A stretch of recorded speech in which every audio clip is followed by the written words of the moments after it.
Ladies, some reasons why I will never leave my husband. I will never leave you because I will be doing you a favor. And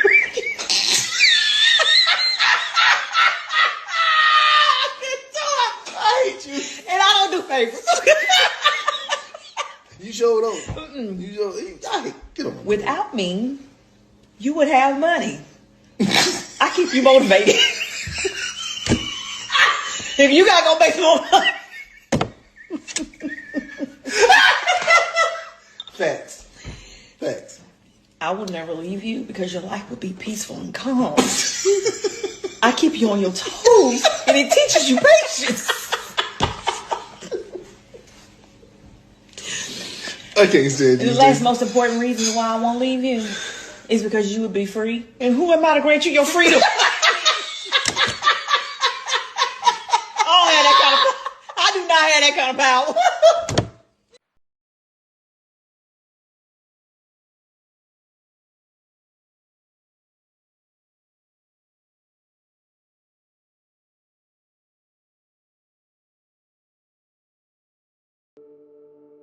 I pray that this type of love finds you all. This is just a little reminder that there are still good women out there, fellas. She's not a unicorn. They do exist. And if you're ever going to find one, you're going to have to truly believe that at some point. You're going to have to stop saying things like all women are trash, because that belief system is going to filter out every chance of you ever spotting the good ones, and guarantee that you always find the ones that ruin your life. Guarantee that every relationship you get into is going to end in misery and despair. And I don't think you want that, do you? Whether you believe you can or you believe you can't, you are correct. So why don't you start believing in the things that you want again, instead of using all of your past pain as an excuse as to why you shouldn't. If your kids are watching, maybe pause this for a moment. This man, a 3-month-old who required reconstructive surgery, and he 3-year-old. And he was still a teenager when this happened, but he was put in prison. Then while in prison, the British Columbia government paid for him to get implants. And because he's now identifying as a woman, they transferred him into the Fraser Valley Penitentiary for Women. And in our female prisons in Canada, there are units with moms with their small children. Up to a certain age, they can have their kids with them. So they have this separate unit. This man was placed right next door to that unit. And while he's been there, he has, of course, a woman. Is he still there? Yeah. So I went to Victoria, the capital, to meet with the Minister of Education about this. He wouldn't meet with me. If I just say I'm going to go, we'll see what happens. I went to meet him. He wouldn't meet. I actually walked into his campaign headquarters. I stumbled upon it. There were all these new Democratic Party members. It's called the NDP. They're far left party, and they are our ruling party in BC. And I talked to this woman at the desk. Her name's Grace Lohr. I didn't know who she was. I just walked in and started telling her all about this child transition, all about puberty blockers, everything. And for about 10 minutes, everyone in this building fell quiet, and they listened to me basically give this 10-minute speech to this woman listening to me at the desk. I told her all about the child, and then I got to this women in prison story, and I told her about this man. His name's Adam Labukin. I told her exactly what I just told you. And when I was telling that story, another politician shut me down. She said I was making them feel unsafe.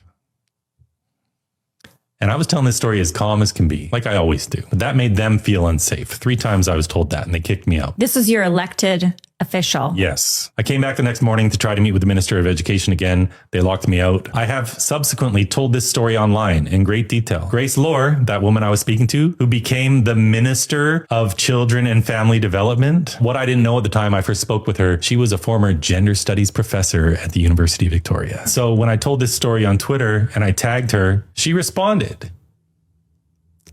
proudly stating simply, I stand with the transgender community. And this is going on in several U.S. states. Washington state is worse than British Columbia. What's happening in Washington state? At the age of 13. Delusion. Delusion, delusion, delusion, delusion. Y'all are so focused on some sort of identity game that you would rather allow this to go on than to correct. Oh, we made a mistake. Oh, I don't know how that slipped through the cracks. Let's correct it and just move on. Man, I don't know what's going on with this world, but that's crazy work. That's more than crazy work. That's diabolical.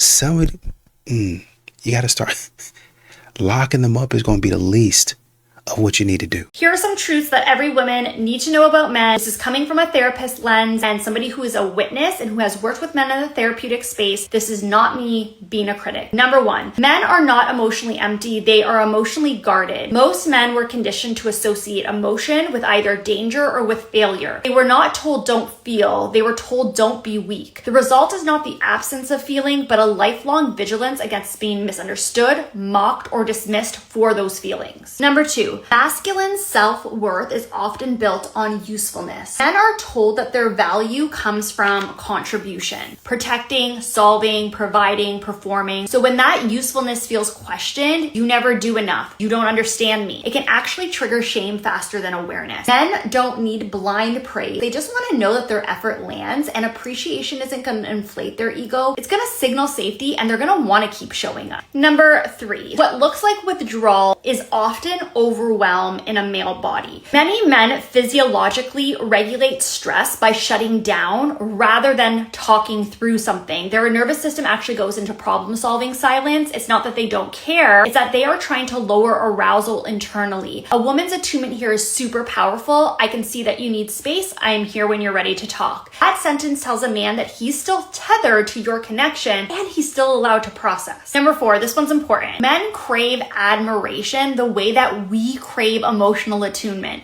For most men, admiration is the portal to vulnerability. When they feel respected, they can risk some softness. When they feel criticized, they are going to armor up. This isn't about ego stroking. It's about nervous system sequencing. Safety, respect, openness, emotional honesty. Number five, guys, many men are exhausted by being cast as either a villain or a savior. They actually want partnership too. But when cultural narratives swing towards men are the problem, good men, the ones that are actually trying, well, they feel alienated. And the ones who are avoiding responsibility, they just feel justified. So the repair can begin when we as women can say, I want to understand how this feels for you too. That disarms defensiveness and builds mutual accountability instead of polarity. And number seven, intimacy for men begins with trust and not talk. Many men actually experience closeness through action, shared activity, humor, or sex, and then they will open up emotionally. We, women, often reverse that order. Neither is wrong, but knowing that sequence difference actually is going to prevent misinterpretation. So his reaching for you physically might be his way of saying, I need to feel safe enough to talk. And what you're basically saying, and I really like that point that she made about the woman using her intuition and saying, whenever you're ready, I'm here. That means to him, you are still a resource. If you take the resource away, then I have to pull back my resources. So now I'm trying to conserve, kind of like she was saying. I'm not shutting down. I'm just cutting off everything. It's actually, I think I think she was a doctor or something like that. She studied behavioral health in men, talked about what men actually do when they go into protection mode. A lot of things start shutting down and the focus becomes one specific thing. And it's amazing. She talked about what the male brain does during those times when he's in quote unquote protection mode. This is kind of like that. That's kind of like a peripheral sort of thing, right? It's kind of the same concept. I'm thinking about a certain thing. I'm trying to get that solved, trying to figure it out. And so when you're talking to me, constantly, quote unquote, badgering me about stuff, trying to get me to tell you what's wrong, you're actually annoying me and you're distracting me because I'm trying to figure out what's wrong. So maybe I can tell, okay, well, whenever you're ready, I'm here. So later on, hey, sorry about that. I just trying to think through some stuff. I'm trying to get it worked out right. So what happened? Basically, Jim at the job, he going crazy, he's cutting hours, and I know Christmas is coming up, and I'm trying to figure out how to get everything done, how to make sure the rent is paid, car, obviously, and then Christmas for you and the kids, and whatever other things we want to do during the holidays, and so that it really has me stressed out. Oh, okay, well, don't worry about this. Now you can start helping. Don't worry about this, and this. I'm getting paid from this, and this, and I can do this. So now you guys are both problem solving together, and he feels emotionally safe with you, and he can be transparent because now you've left that gateway open and you've encouraged that gateway. A lot of modern women shame the gateway. Oh, you guys, why would you even act like that? Why would you even say that? When a man comes and approaches, why would you even come over here? That's him backing down and guarding and said, oh, I'm not doing that again. Or I'm not gonna run into that again. Y'all say a lot of oh, well, we don't really need you for a lot. Well, we don't really need men now. And you should be happy about that.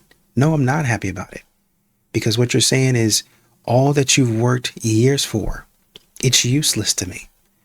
You've come up here, and when men say, well, you know, I can provide, they don't mean just money. Money's a part of it. I'm proud that I can provide you money because I work hard for it. I might have gone to school. I might have gone to a trade school or done an apprenticeship or just learned on the job. I see some of these other boys on the job. They ain't got their bachelor's degree. Some of these boys ain't got their master's degree. And I just been learning on the job.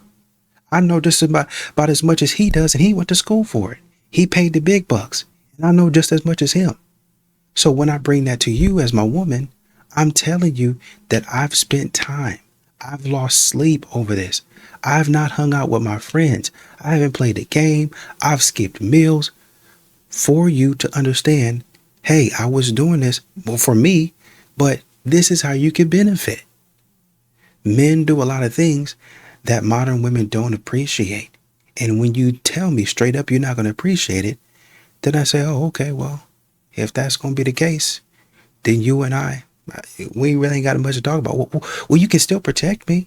You can still give me money. No, I'm not going to give you money. I'm not going to give you stuff that you don't even like me. You're not even worried about me. Why would I give you stuff that I worked hard for and you don't really care about me? Great breakdown. While I was pregnant, I broke up with him. Please don't let me find out some of y'all are making yourselves single moms intentionally. Few discretion is advised. So when I had her, I actually didn't call him to come be a part of the birth. And I think he was a little begrudged, but that's neither here nor there. Here nor there? No, that's here and there. What do you mean? He was a little begrudged, but that's neither here nor there. You had his baby and did not call him so he could be present. You actively chose to break up with him while you were pregnant, and then you give birth and not even hit the man up. This is insane. A professional victim right before our eyes.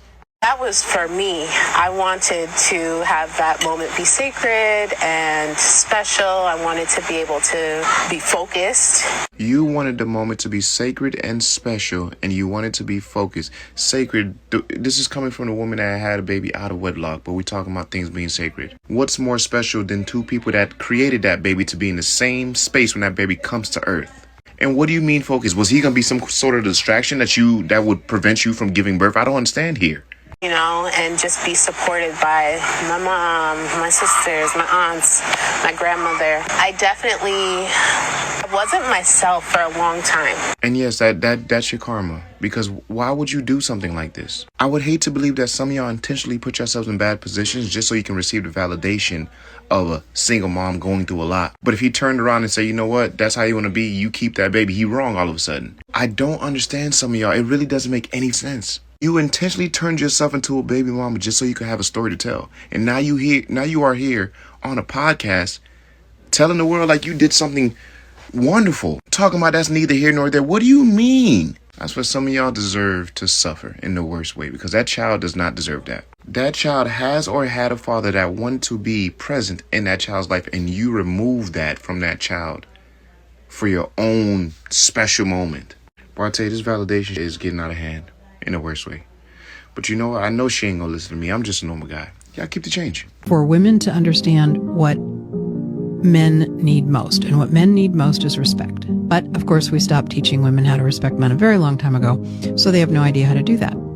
So my little outline for that is, they all start with A, it's easy to remember: affection, appreciation, agreement, that's a big one, approval, and admiration. And I've yet to have the man who does not agree that would be what he would like. Ladies, I'm not here to tell you what to do.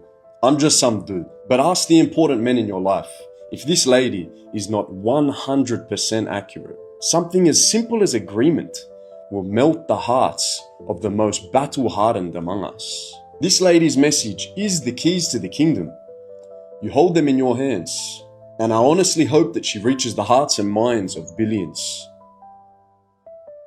God bless. The R&B singer. You know, I kind of find it hilarious that there's like nothing being done about that.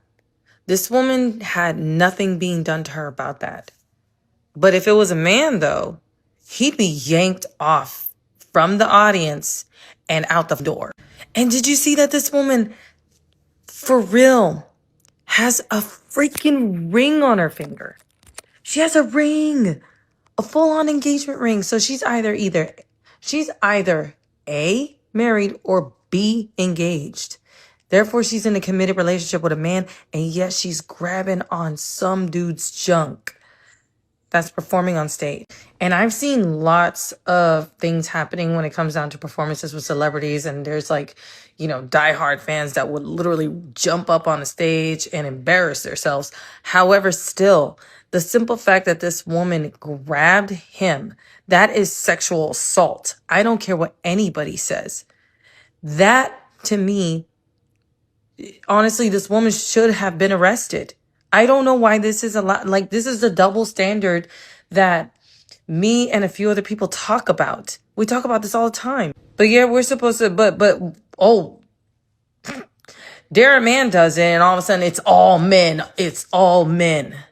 Like, please, give me a break. I once worked with a man who said he would rather pull into a side street near his house than to go up the driveway and face his wife. He would pull into some side street near his house with his hands on the steering wheel, looking off into the distance like, what is my life? He would feel absolute dread, not because he hated his wife. He did not hate his wife, but he didn't know what version of his wife he was going to get when he walked into the door. If she was going to scream at him because he did something wrong. So he didn't know what version of himself he needed to be walking into that door because her mood dictated how he showed up.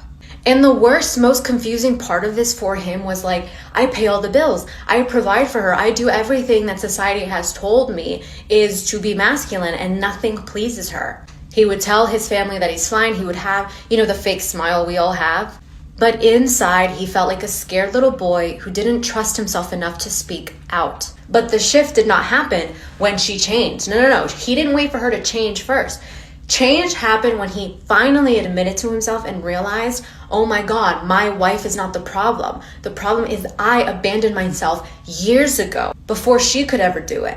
That was the moment he stopped trying to survive his relationship. He no longer needed to survive the day because he was now the man who could lead it. He could lead. He didn't become a leader by being louder or meaner. He was more grounded. And when he made that change to being more grounded and assertive, that's when he stopped parking on those side streets and started parking right into that driveway and facing his wife with confidence. I wish this weren't true, guys, but the fundamental issue is that feeling love and getting what you want are not the same thing. In fact, they might be diametrically opposed to each other. Love is self-sacrifice in the service of the other. This is why Jesus said you could love your enemies. It has nothing to do with personal desire or need satisfaction or emotional experience. Love is about giving so that other people might benefit, which means, at least in that moment, you are not getting what you want. Unless, of course, what you want is to sacrifice yourself in the service of others, which, suffice it to say, is a very, very rare desire. You're up for canonization, if that happens to be you. The reality is that most people don't want that, irrespective of what they might say. Just look at their behavior. Loving is not a pathway to getting what you want. It never has been, and it never will be. And that means, bitter truth number 2, that if you want sex and affection and relationships from women, the way to get those things is not by being loving. Again, I wish this weren't the case, but if you want those things from women, you have to get better at attraction, seduction, and the value proposition that underlies sexual relationships. The assholes, the guys who are successful with women, have figured this out. You don't get what you want from women by loving them. I wish you could, but I was not consulted in the design phase. Do you think, like, because you feel that you're not like a feminist or whatever, you are better than other women? No, I don't. I'm a pretty humble person. Do you feel that we hate men? A lot of what you're saying does seem like man-hating behavior. I mean, I do think men suck. I think a lot because of the patriarchy, a lot of men have arrogance and they mistreat women. Do you agree? No, I don't agree. So you think men don't mistreat women? I do not think that a majority of men mistreat women. So I do not. Why do you think there are phrases like, ugh, men suck? Because I think women are petty and dramatic. Okay, so just because like you're going against other women doesn't mean like men are gonna choose you. I'm not a pick me. I'm married. I'm already sold. I'm off the streets. The streets? Yeah, where all you are. So you think because I'm not married, I'm on the streets and I like really need a husband? You're really bitterly and desperately single, yes. You're obviously not happy. Your attitude does not scream, I'm happy and I love my life. I don't know what it is, but that voice, like, why does she talk like that? That is like, girl, nails on a chalkboard. I personally think that a lot of women should not even bother going back and forth with girls like that. It's a waste of breath. Why do you think I don't even want to go back on these podcasts? You're arguing with the wall. You're arguing with women who'd rather suck a pee-pee and hate men than have a conversation and understand where you're coming from. It's like there's nothing there. It's pure hollow. All the cum done went up to their brain, dried up, and they can't even think straight. Exactly. I'm sorry, y'all. If you realize on the podcast, I've been on that, whatever podcast 4 times, they put the 304s on this side and the women who usually are writing for men or understand men's mental health and all that on Brian's side. That woman's not a pick-me. She has a husband. Why can you guys not grasp this? The same way you guys ride for other women, the fake women empowerment, when those same your man, because that's women empowerment doesn't exist. There are women out here who actually care for men. There's women out here who love men. There's women out here who have great dads and great brothers. How is that so hard to grasp? You can grasp a pee-pee, but you can't grasp that with your cummy head. I don't get it.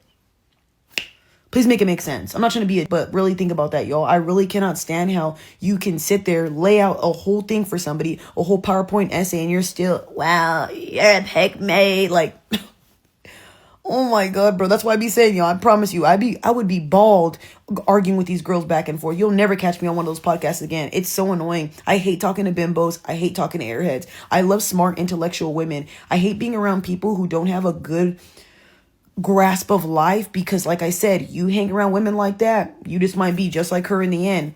If you think every man is awful and out to get you, I really think that the people you surround yourself says a lot more about you. You're at the strip club, you're a 304, of course you're around men. Yeah, we've noticed. Anybody, and it's not just women, anybody that, kind of argues for men's rights and sees the point, and really honestly and truly, it's that they see the point of view of a man. Some of these women might not agree with what the man is doing. They might say, and I know a man is doing X, Y, and Z, and he shouldn't be doing this, this, and this. But I understand. I get where he's coming from. And that's what a lot of men are asking for. Do you see where I'm coming from? Do you see what I'm doing? Do you see why I would think that? Because if you see, then hopefully you'll change your behavior or adjust your behavior like you want me to adjust my behavior for you.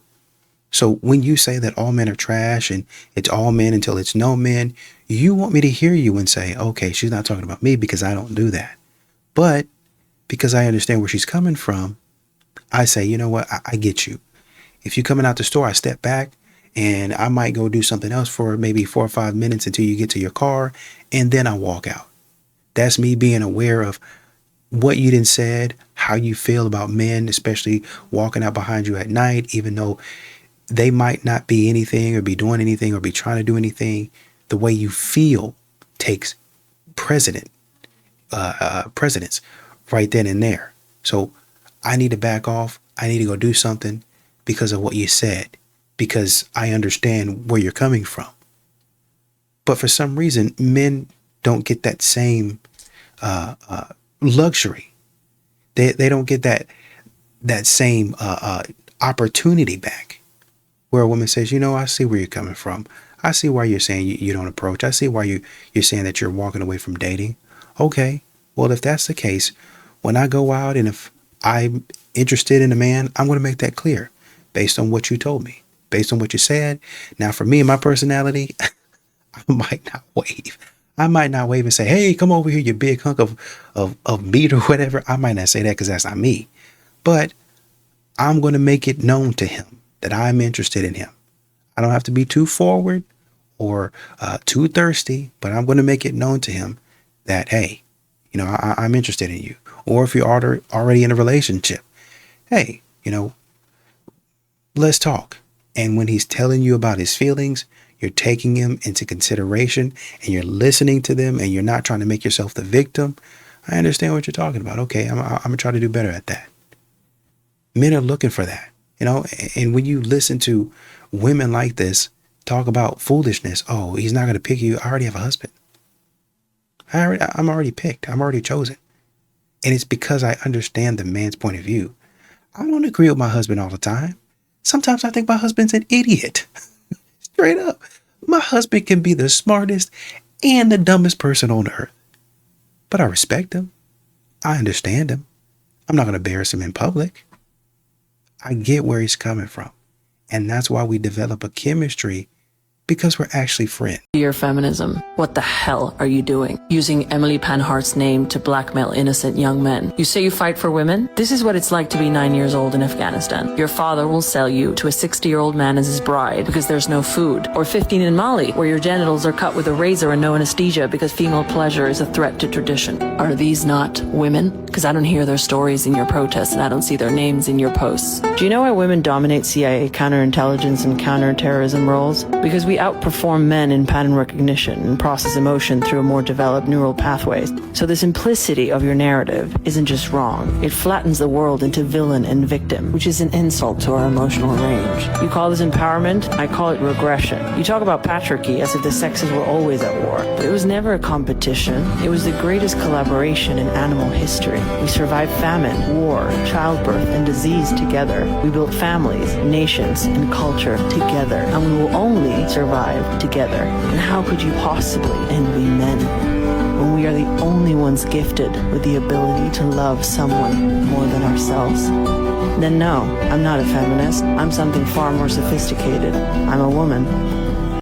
I love this video because not only does she highlight that the feminist movement focuses on entirely the wrong things, but when I say I'm not a feminist, I don't mean that I'm not equal to a man in value. I mean that men and women are not interchangeable, and that what the feminist movement has done is really regressed us in how society is supposed to fit together, and how it's really very complementary in nature, how men are better generally than women at certain things, and women are better than men generally in certain things, and how that is a gift, and that's supposed to complement one another so that the best is doing the role, is doing the job and exceeding, and that we should really focus on our strengths and lead with that. It's really a beautiful thing to be different from men. I feel like men do want it to a certain degree, but we scared of it. Because if that 10 years goes by, that 20 years or whatever it may be, and a lot of us have accepted the constrictive role of protector and provider, and I'm going to pour all this time, this energy, this money, this overtime, I'm going to do everything it takes to provide for my family. When it comes to us breaking up, all that's going down the drain. When we sign those contracts, we are signing up with the trauma of being left so many times, the eventual idea of abandonment, and then after I've given all I could give for 20 years, got to get more of my soul ripped out of me on the way out, as opposed to if there's no contract, if you're ready to walk, we could just walk. And we ain't got to get lawyers involved and get nasty at the processionals. It's almost like you got another human being to sign up for indentured servitude to you for the rest of your days. And when it's healthy, it's not that. But when it's not, it's you spend all your money on me. If I do make money, I spend all my money on me. You make sure we are provided for and protected for, no matter what that costs. You're going to be chosen. Part of the status of that is you got to do everything for me. There's slavery in certain ways. If I can get a human being to say, I love you so much that I'm signing up for this servitude for the rest of my days, that's going to come with some ego boost. That's going to come with some hubris, some arrogance. And I know on the surface, we don't look at it like that, but a lot of women's idea of what love is more so servitude than actual collaboration. in this union. And part of why I signed up for this and have continued to fall deeper in love with you, because you don't put it on me to just keep you happy.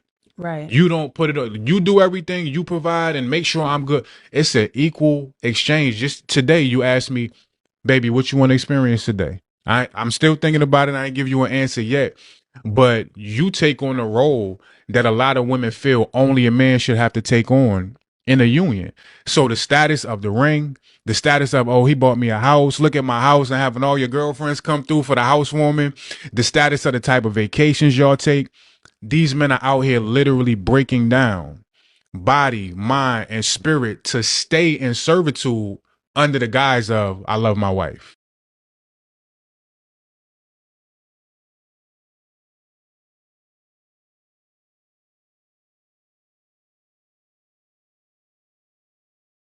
Imagine your whole life you were told that you had to catch a tiger, and that tiger was being a provider. And so you worked really hard towards that.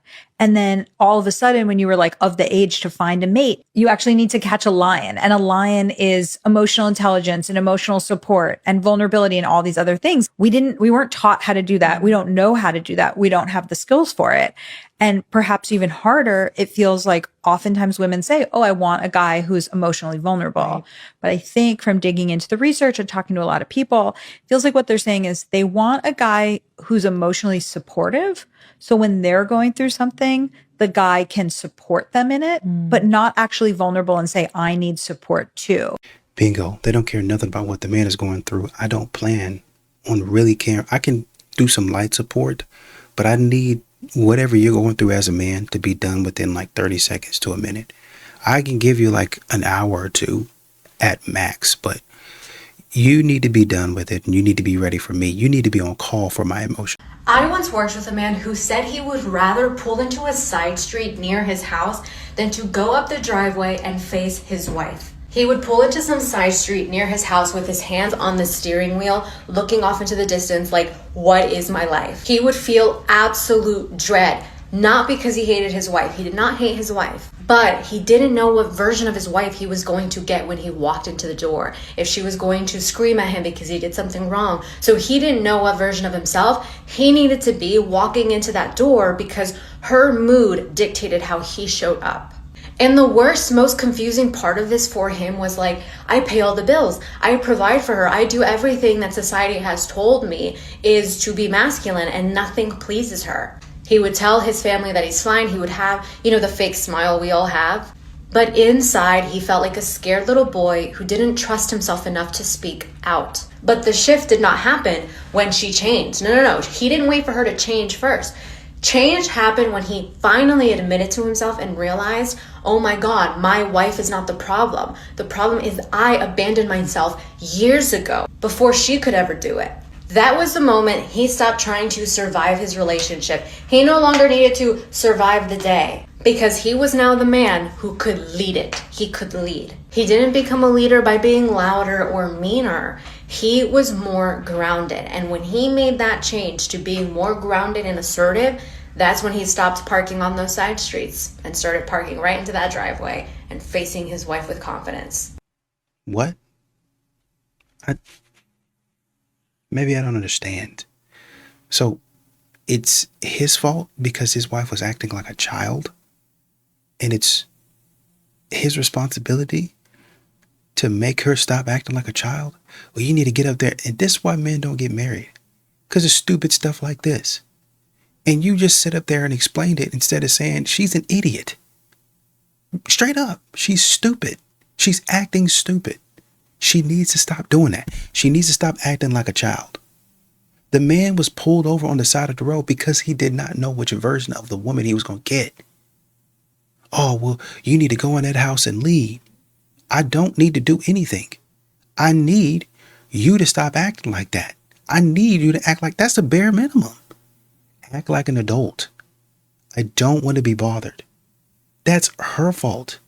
Are you serious? We are making kids, they are weak, not resilient, self-entitled. And I'll tell you what the problem is, right? Gary Vee said this first. I'm going to echo him. Number one mistake a father or mother can do for a daughter and son is let them win. We have over-coddled the out of a generation. Children are being taught the fear of failure. Children are afraid of failing because they're being given 8th place trophies, participation medals, participation certificates. I think that this is the culture that we are in now. We are breeding self-entitled children who are afraid of failing, and they are no longer resilient because we're doing everything for them. Tying the shoelaces, packing their lunch, doing everything for them. All little Johnny needs to do is get in a car, wake up in the morning and go to sleep at night. So I love jiu-jitsu.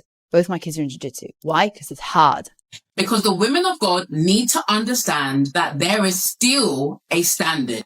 If you wouldn't wear it to work, do not wear it to church. This is modest. This is immodest. We have blurred the lines between what is fashionable and what is fleshly. And somewhere along the line, being set apart, dressing holy, stopped being the goal. So since it is already a controversial topic, let's just go for it. This is modest. This is immodest. This is modest. This is immodest. This is modest. This is immodest. This is modest. This is immodest. This is modest. This is immodest. This is modest. This is immodest. This is modest. This is immodest. This is modest. This is immodest. This is modest. This is immodest.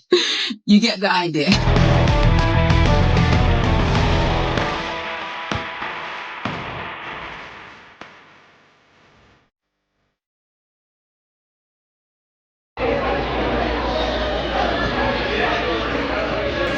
Hi, babe. What are you doing? I'm Emily. Nice to meet you. Who is Emily? Emily's the girl you've been texting on Tinder. What are you talking about? What do you mean, what am I talking about? You know what I'm talking about. I'm Emily. You're supposed to meet her today. Here. Oh, yeah. I bet your ass is. But why you still sitting there lying when you know you caught red-handed? See, that's the shit right there that'll turn this situation up a notch. I can't stand no liar. Yeah, you already got me a drink and everything. Let's take a sip. I'm meeting my boss. Yeah, sure. And here's the best part. So these are divorce papers. These are for you, because I'm done with you. And you're going to sign them. And you're going to be out of my life forever. Meeting my boss. You're not meeting your boss. No, he didn't. Baby, don't push them papers back because this is exactly what you wanted to do. Sign them papers. Sign them papers. Hey, get your ass on somewhere. You've been texting Emily for 2 weeks, telling her about how bad she is. Oh, so you're texting your boss on Tinder. I don't have Tinder. Okay, yeah. Okay, sure. And you know what? I'll make sure that I stay to meet your so-called boss. Because, baby, I want her to know, yeah, he married and I'm the wife, but don't worry. It's no drama, boo. You can have him. He ain't about you anyway. Keep him. Matter of fact, you might need to give him a key to your house because when he get back to mine, his shit gonna be all over the ground.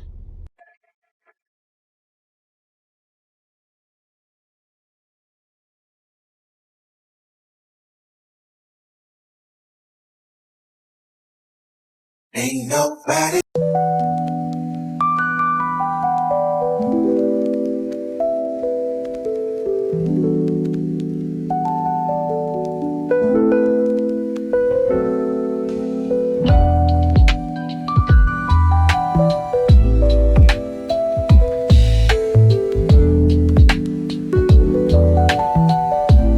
It's crazy, bro. You saw that shit, man? These bulldaggers is out of control. Bulldaggers, man, they out of control, bro. You don't find that suspicious? You don't find that suspicious? I hate when people try to make you feel bad for the fact that you don't want to work hard in this life. I don't want to work hard in this life. I don't want to have a job. I don't want to need to have to make all this money. But guess what? Another decided to give birth to me and put me in this. And now I have to do it. Now I have to do it. I never wanted to do this. I never said I wanted to do this. I never asked for this. And then there's always some other that wants to pop up and be like, oh, so you think that you deserve this, that, and the third just because you're alive? Yes! Yes! Absolutely! That's exactly what I believe, and that's exactly what I think. I did not ask to be here. I did not tell anybody that I wanted to be here, yet I'm here. I'm complaining for a reason. I was put here with no support. I was put here with no knowledge. And then the knowledge that I was given, it's to keep you circulating in the same cycle of not getting anywhere. They did this on purpose. I'm being told that I'm supposed to be happy to be given the gift of life. I'm not happy, I'm not grateful, and I don't want it, never did. What women can't take? Accountability. Account of what? Accountability. Account of what? This shit good for you. You can't make this up, people. I like men that spend money on me and don't bother me. I don't like men that only spend money on me when they're in my presence. This guy just called me and asked me what I was doing tonight and if I wanted to go out. I don't have an issue with going out tonight. I'm dressed. I'm about to go out with my friends. My issue is he's only going to spend money on me if he's there. Okay. Because he's always just trying to he's always like, are you hungry? Do you need anything? All this stuff. But if I ever say I'm hungry, he wants to pick me up and take me to dinner. You can't make this up. Just send me the money. Show me the money. And it's the same thing for tonight. And I know that if he was to come, he would pay for everything and he'd make sure all my friends got home safe and he'd drive us everything. Even the guy that we're going out with, he would take care of him. But it's like, just send me the money and leave me alone. You keep talking, man. And you shut the up. Huh? My homegirl called me the other day, right? She goes, Lex, would you ever leave if your man cheated on you? I said, girl, no. Why? She says, well, he cheated. I said, girl, no. That's a good man. I got a good man. But like, elaborate. What you mean? What you mean by cheating? Goes, like sleep with another girl or something. Says, sis, look. Just because a man goes out and quote unquote cheats or sleeps with another girl, that don't mean nothing. It's in a man's nature it's a man's natural urge to want to. If your nigga not out here, is he gay? Maybe you don't have no options. How you think you got in the spot you got? If your man out here, obviously he look good, right? That's why you picked him, right? Stay with me. Just because your man is out fucking don't mean he don't love you. It don't mean he gonna stop doing for you. He's still paying the bills. He's still making sure you good. Ladies, stop leaving your man because y'all quote unquote say they cheating because they another. She just got it. That's it. To end that off, all I'm saying is as long as my bills is paid, my man come home at the end of the night, I don't give a fuck. I done been cheated on before. We in a drought. I ain't letting up off my man. I remember being 15 years old and I asked my grandma, did grandpa ever cheat on you? She said, of course he did. My mouth hit the floor. Cause bitch, why we still with him? I said, grandma, why did you leave him? She said, Naima, that man put all of my children through private school and I was never on any public assistance. She said, the women used to call the house all the time and would be like, Helen, when you gonna leave? And she said, leave, why? So you can have him?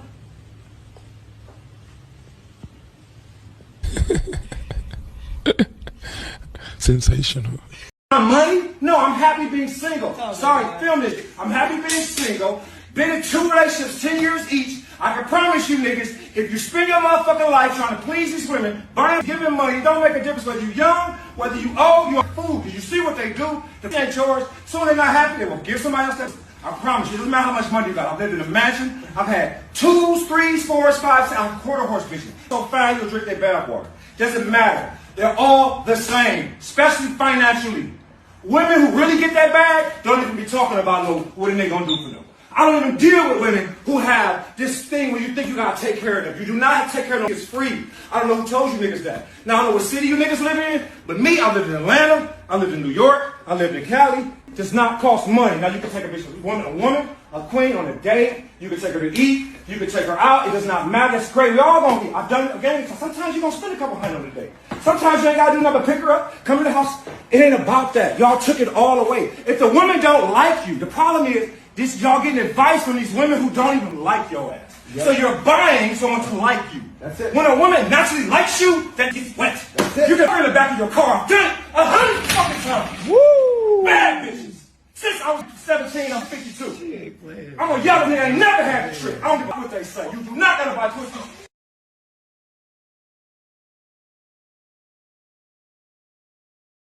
Let me just talk about this double standard. They always be talking about, oh, you insecure, you insecure. If you was insecure, you would be helping him with his businesses. You would be helping him with his career. You would be helping him with his image. You would be helping him with whatever is important to him. You would be helping him when it comes to the gym. You would be helping him when it comes to getting all these businesses in order and all the paperwork and the back end stuff. Like, you would be helping him with all of that. But your ass is so insecure and you so jealous and envious of him that you don't want to help him.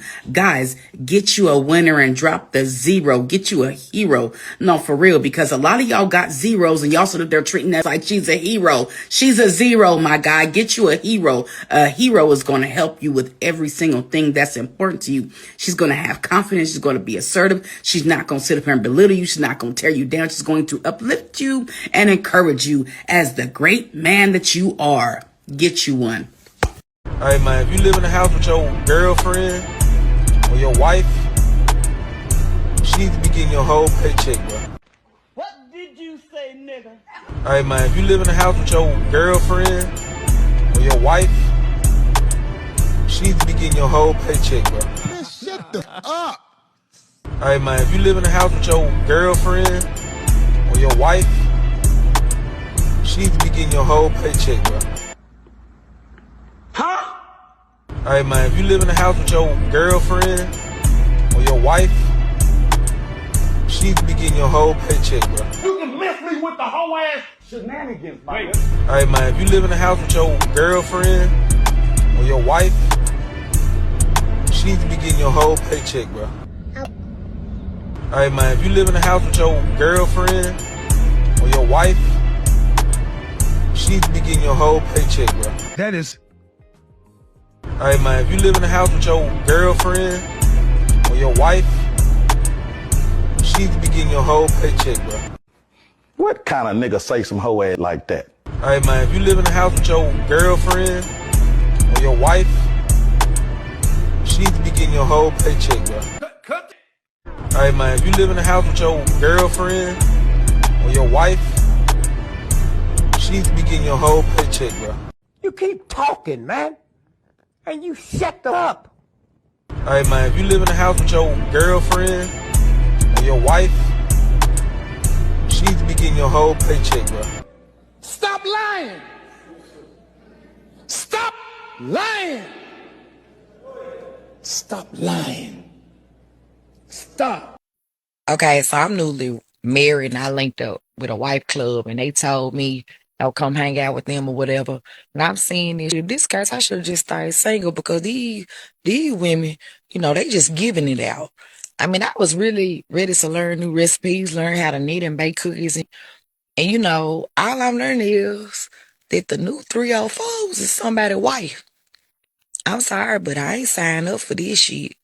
I mean, I love my husband to death. He treats me very well. He treats me like a queen. So I'm sorry, baby, y'all. I got to cancel that. I can't relate.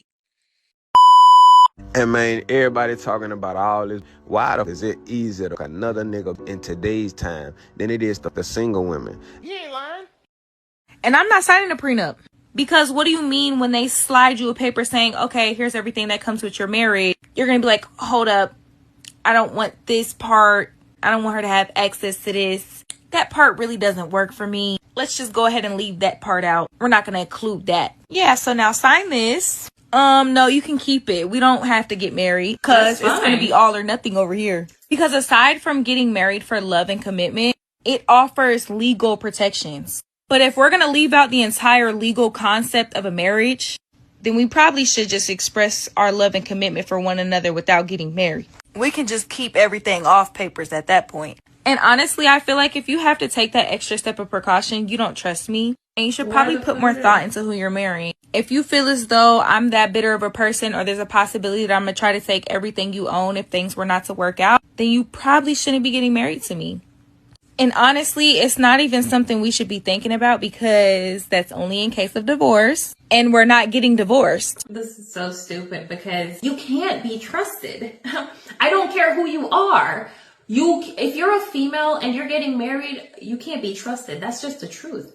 I think history has shown us, unfortunately, past a certain amount of money, for whatever reason, some of these ladies, Not all of them, but some of these ladies, they be trying to take half the I mean, not even married, and trying to take the man's entire fortune. Anthony Edwards, I mean, first of all, he should have been careful. But this woman, no, I want to wait till you get the bigger contract. Is it your intention to take care of the child, or is it your intention to live off of the money that he gives you? Well, it's kind of one of the same. It's not. It's not. I'm taking care of the child, not providing you a lifestyle. So you can get online and talk crap about what you did and what you're going to do and all this other nonsense. I'm not doing it. You need to go out there and work. Period. You need to provide for the child instead of just me. But modern women don't want to do that. And that's why prenups are even a thing. Y'all want to take all of the man's benefits without actually putting in any work.